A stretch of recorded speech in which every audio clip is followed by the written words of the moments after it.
alamin. Bismillahirrahmanirrahim. Alhamdulillahirabbil alamin hamdan syakirin hamdan na'imin hamdan yu'afi ni'amahu wa yukafi mazidah. Ya Rabbana lakal hamdu kama yanbaghi lil jalali wajhika wa 'azimi sultanik.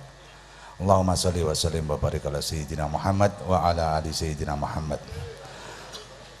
Assalamualaikum warahmatullahi wabarakatuh, kawan-kawan.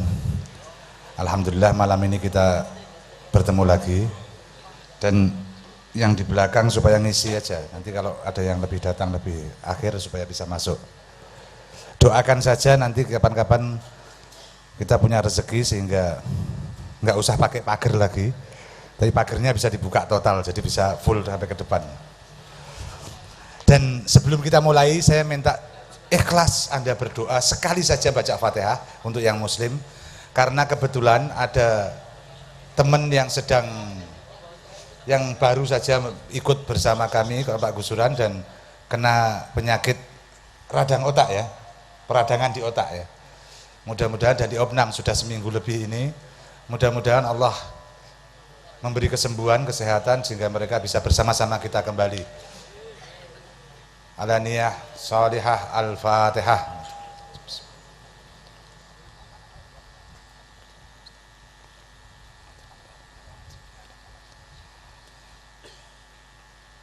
Ya kawan-kawan, mudah-mudahan didengar Allah dan menjadi wasilah kesembuhan saudara Ahmad Sya'roni ya.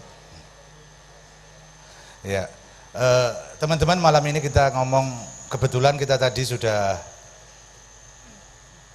membuka tadi awal lagu Turi-Turi Putih ya. Turi-Turi Putih itu sebenarnya lagu tentang simbolisme, tentang bahwa pada akhirnya, dan sebelumnya tadi Suluk Pulang tadi ya, pangeling-eling tadi ya. Semuanya kita bicara tentang bahwa pada akhirnya kita akan mati. Pada akhirnya apa yang kita bawa kalau kita mati? Oke, Anda masih banyak yang muda, oke.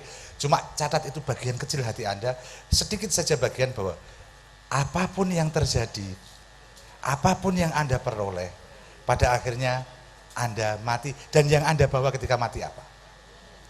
Karena hari ini orang sedang sibuk. Saya ingat Mbah Lim Allah yarham Kiai Haji Muslim Rifai Mampuro Klaten mengatakan bahwa kalau kiai dan santri berubah kiblatnya, terus negeri ini kayak apa? Berubah kiblatnya itu artinya enggak terus sholatnya madhep ngetan, enggak, sholat terus belok, enggak, itu kiblat dohir, gampang. Anda kalau berpegang pada yang dohir, Anda gampang dibohongi nanti. Bukan kiblat itu, tapi kiblatnya tidak lagi ke Allah, ke dunia. Kalau istilah hadis Rasulullah, ke dunia, dan akhirnya nanti takut mati. Nah, ketika itu terjadi, maka semua siklus hubungan yang terjadi di antara umat ini menjadi kacau balau. Entah di sisi budaya, entah di sisi politik, entah di sisi ekonomi, di sisi manapun rusak. Dan itu dimulai dari berubahnya kiblat. Jadi kalau kita menempatkan kiblat kita pada perolehan dunia, ya udah habis kita. Dulu Islam menjadi luar biasa besar, menjadi berkembang begitu luas karena orang-orangnya nggak mikir soal pampasan perang, nggak mikir soal perluasan wilayah, tapi yang dipersoalkan pertama bagaimana mengembangkan apa yang diperintahkan Allah, ayat-ayat Allah, apa yang disebut kebenaran, mengajarkan orang untuk melihat kenyataan sebagai kenyataan, dan membuat orang tidak mudah dibohongi oleh apapun, membuat melek banyak bangsa-bangsa. Itu yang menjadi sumber pertama Islam berkembang. Ketika Islam menjadi sesuatu yang diberhalakan dan kemudian menjadi simbol-simbol untuk cari uang, rusak kita. Apalagi ketika banyak, kalau nggak salah hadis ini bermasalah tentang umat Islam terpecah menjadi 72 ya. Itu bermasalah karena saya menemukan dua redaksi hadis yang bertentangan secara diametral, secara langsung bertentangan. Yang satu mengatakan akan terpecah menjadi 73, yang 72 sesat, yang satu selamat. Yang ada redaksi yang kedua, terpecah menjadi 73, yang 72 selamat, yang satu sesat. Jadi kontradiksi. Maka kalau kita yang 72 apa, yang satu apa? Yang 72 itu yang tidak pernah mengaku-aku sebagai saya yang paling benar. Kesesatan itu bermula dari saya yang paling benar. Saya mau tanya, ketika orang mengatakan saya yang paling benar, apa kepentingannya? Apa motifnya? Bisa jawab? Bisa jawab? Kira-kira motifnya apa ketika mengatakan I'm the right, saya yang paling benar. Ini tafsir yang paling hebat, misalnya begitu. Kalau motifnya apa? Popularitas, satu. Apa lagi? Sombong, dua. Takabur, sombong, bahasa Arab atau bahasa Indonesia. Tapi agak beda sih, sombong itu konteksnya agak beda. Takabur itu kroso gede gitu. Tapi ya podo anune. Apa lagi? Congkak. Nyaris sama. Nyaris sama tapi oke, congkak. Oke, apa lagi? Ujub. Kekuasaan, apa lagi? Nanti akhirnya apa ujung-ujungnya? Ujung-ujungnya duit jadi Gus. Ya, sebelum saya teruskan, Mas Herman mana? Sini kok mandelik ning kono ya. Wah, memang ini tim pendelik ini. Sukanya mendelik. Ya. Nanti Anda sekarang tanya aja, Anda kok harus merasa bahwa Anda yang benar apa? Pasti dia mengatakan, "Loh, karena Allah mengatakan begini." Anda pernah bicara langsung sama Allah? Tanyakan itu. Artinya Anda menangkap sesuatu yang Anda anggap sebagai dari Allah, kan begitu? Loh, Quran itu dari Allah. Iya, Quran dari Allah. Tapi ketika Anda tafsirkan, tafsirnya dari Anda. Bahkan ketika diterjemahkan aja, tafsirkan dengan bahasa berbeda, maknanya bisa, penafsiran bahasanya bisa beda-beda. Nanti Gus Gofur biar, ini kan ahlinya tafsir. Jadi aku wani ngomong ini soalnya ahli tafsir. Ini orang dipisui wong aku. Jadi duit tepeng duit tameng, DE sing cilaka, dia yang cilaka. Mati aku. Durung apa-apa wis ditodong ya. Ya, teman-teman. Jadi orang ada motif-motif tertentu. Ingat, yang paling bahaya itu ketika manusia bermotif dan tidak menyadari bahwa dia bermotif. Kalau Anda menyadari motif Anda sadar, oh, aku ngomong ini mergo saya punya kepentingan ini. Artinya Anda bisa ngukur diri Anda sendiri, kan begitu? Ketika Anda nggak sadar bahwa Anda punya motif, itu yang berbahaya. Seolah-olah motifnya ini dari Allah. Seolah-olah membela Rasulullah. Nah, ketika ketemu Gusti Allah takok, "Loh, sing ngongkon kowe mbelani aku sapa?" Mau ketemu Kanjeng Nabi, "Rumangsaku kowe ora mbelani aku kok, mabar." Artinya ini kita bertanya pada diri kita sendiri. Apa motifnya ketika kita melakukan sesuatu? Karena ini berarti kiblat kita berubah. Kiblat kita ke ananiah, ke saku. Aku, kelompokku, golonganku, partaiku, dan seterusnya, dan seterusnya. Jadi kalau ada orang ngomong, Anda tidak lagi undur mankola, gitu, tidak lagi melihat apa yang dikatakan, tapi melihat siapa yang ngomong. Dan sekarang itu jadi praktek tuh di mana-mana. Kalau yang ngomong kelompok saya, kalau yang ngomong partai saya, kalau yang ngomong jaringan saya, itu pasti benar. Kalau orang lain, pasti jahat, pasti sesat, pasti kafir, pasti bid'ah, pasti dan lain-lain sebagainya. Itu yang terjadi kan? Dan akibatnya apa? Orang berbenturan langsung satu dengan yang lain. Dan ketika adu jangkrik terjadi, sing menang sapa? Jangkrik apa sing ngadu? Lho sing ora kalah jelas. Sing menang sapa nek ana adu jangkrik? Sing ngadu. Jangkrik loro kabeh, menang apa kalah tetap loro. Ya enggak? Menang atau kalah sakit semua jangkrik itu. Lah Anda mau jadi jangkrik? Lah Anda sedang dijangkrikkan loh ini. Ada penjangkrikan nasional ini. Jadi kelompok A dibenturkan dengan kelompok B dibenturkan dengan kelompok C, seterusnya terus sehingga semua berbentur-benturan. Nah, seneng dadi jangkrik kabeh. Neng medsos itu ramenya luar biasa. Medsos ku ya empuh. Bangsa apa kuwi? Bangsa jin kon ndi kuwi? Jangkrik lagi itu. Media adu jangkrik nasional. Jadi teman-teman kita sedang berubah. Dan perubahan itu pasti karena kepentingan. Kepentingan itu pasti ukuran dunia. Kalau Anda kepentingan akhirat, lu wong podo muslimnya mesti ngerangkul. Pasti merangkul. Apapun alirannya, apapun pendapatmu, itu urusanmu sama Allah. Urusan kamu sama aku, bagaimana di dunia ini menjadi lebih baik daripada kemarin. Kalau Anda manusia ciptaan Allah, urusan Anda, kita sama-sama manusia.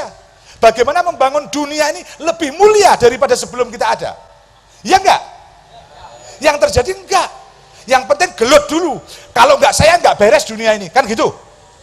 Oh enggak, yang sana, oh enggak saya. Kalau enggak saya, loh, dunianya secara kacar-kacar, Anda hancur, kan begitu. Itu perubahan kiblat yang terjadi secara menyeluruh sekarang. Jadi teman-teman, itu pengantar awal, nanti kita diskusi lebih panjang ya. Yang jelas kita sedang di dalam situasi yang sangat-sangat, saya enggak nakut-nakuti, sangat-sangat kritis sebenarnya sekian waktu ini. Dengan kondisi masyarakat ini kita enggak sadar. Maaf, kemarin saya sempat di Sukolilo ya teman-teman. Saya ngomong soal pangan misalnya, walaupun ada kelompok-kelompok yang kemudian di FB mengatakan wah ini CSR jalannya, wah gila, orang sekarang tuh gila. Ketika saya merangkul petani dan mengangkat petani, ada orang yang duduk dianggap ini CSR bahaya Bapak. Dan itu bisa dituntut itu, karena diucapkan di publik, di media publik, sebenarnya bisa dituntut neng Gusti Allah kok ya wis, saya nuntut ben Gusti Allah wae, dibayar ora kok maju neng CSR. Jadi teman-teman, semacam ini, penduduk Indonesia, kemarin saya ngomong, lagunya piye Nur? Bang Roma pernah nyanyi, apa Nur lagunya? Eleng Nur? 103 apa? Ada ingat lagu itu ya? 135 juta penduduk Indonesia, kan ada? Tarat.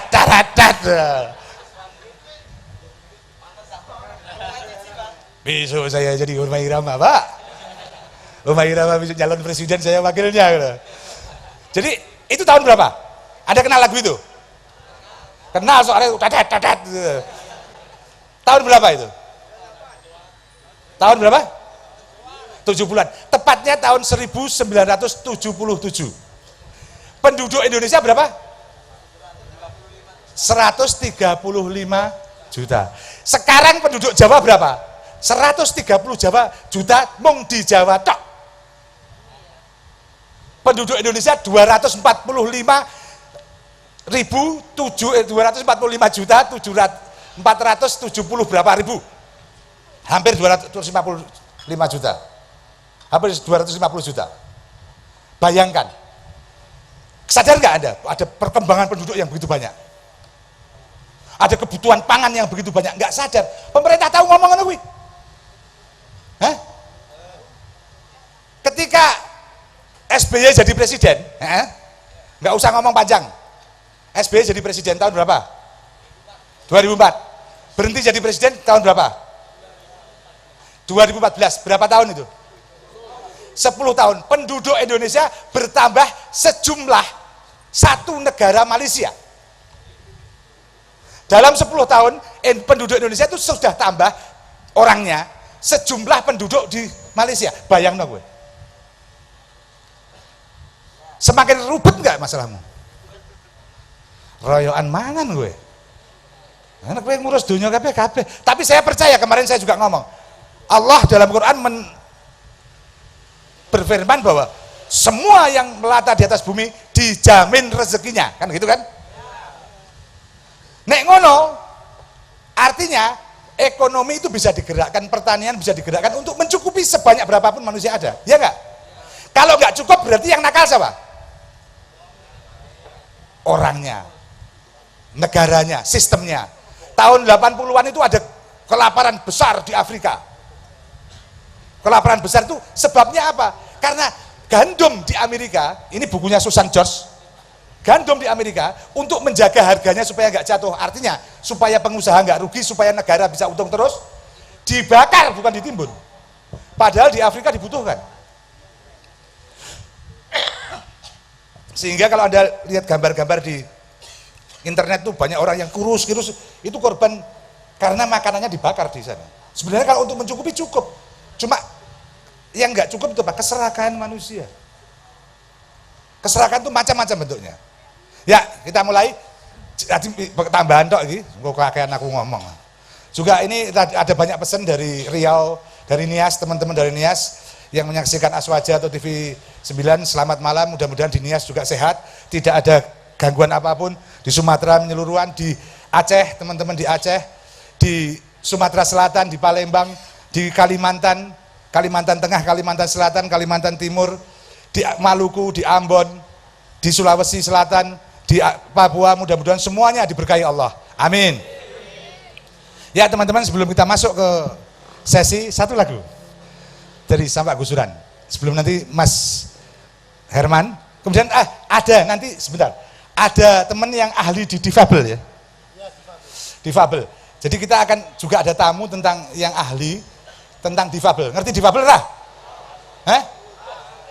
Hah? Iki harus jawab jelas, orang sing ora jelas sih. Tahu? Hah? Blas.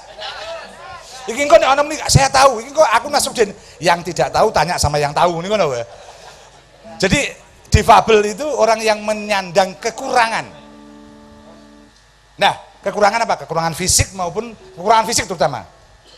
Penyandang cacat. Kalau istilah yang orang lama di sini penyandang cacat. Nanti bisa bicara banyak, nanti kita coba tafsirkan bahwa Indonesia ini negara yang sedang difabelkan. Dibuat difabel, dibuat cacat sedemikian rupa. Ya teman-teman, lagunya apa? Hah? Lir, monggo.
Simple.